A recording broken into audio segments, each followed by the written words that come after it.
The making of a mural. First, you need a space like this. It's an art room. Yeah, I have a big tarp on the floor. I moved some tables and chairs out of the way, but I'm still going to use those tables to put those supplies on, like my apron and stuff.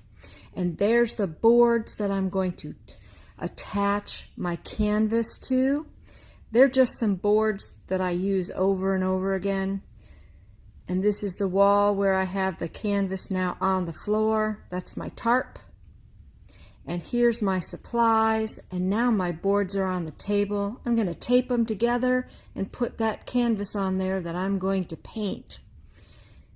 And away we go. We will use those supplies like paintbrushes and sponges and all sorts of unique things, maybe an overhead to make a clock. But I've got a secret. Somebody's making me a clock. And over here, I have a copy of the picture that I want to create. And I need some other supplies. Oh yeah, lots and lots of paint. And lots of blue paint. And there's a clock in case that clock does not come. Now my canvas is ready to go. And what I've done is attach it. I've pulled it nice and stretched it against the boards. I've used some good old office supplies that I had in the room. I've cut off the excess canvas that I don't need and picked it up so I don't trip on it. Got it clipped to the board, pulled it nice and tight. Now I'm going to clean up the rest of my mess, put away the rest of those binder clips, and away we go. It's time to paint.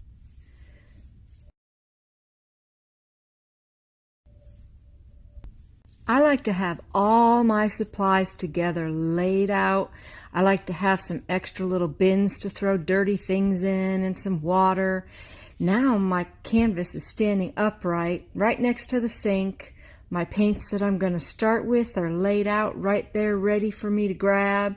And I'm going to start putting that blue paint on the canvas because my backdrop and my background color is going to be primarily blue. So here we go. This is what you have to do. Paint the whole entire canvas blue.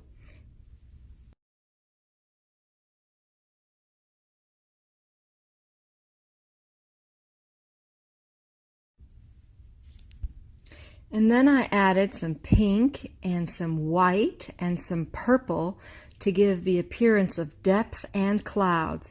And then my clock got delivered, so I stapled it in place. But it looked a little bit plain. I added some more depth and color to my clouds so they stood out a little bit more and they were brighter. But that clock still didn't look good to me. I felt it needed a little bit of dimension and weathering, and so I thought I would use a little bit of color and maybe some crack lines and make it look more like something that would be in Alice in Wonderland. And there we go. That looks so much better.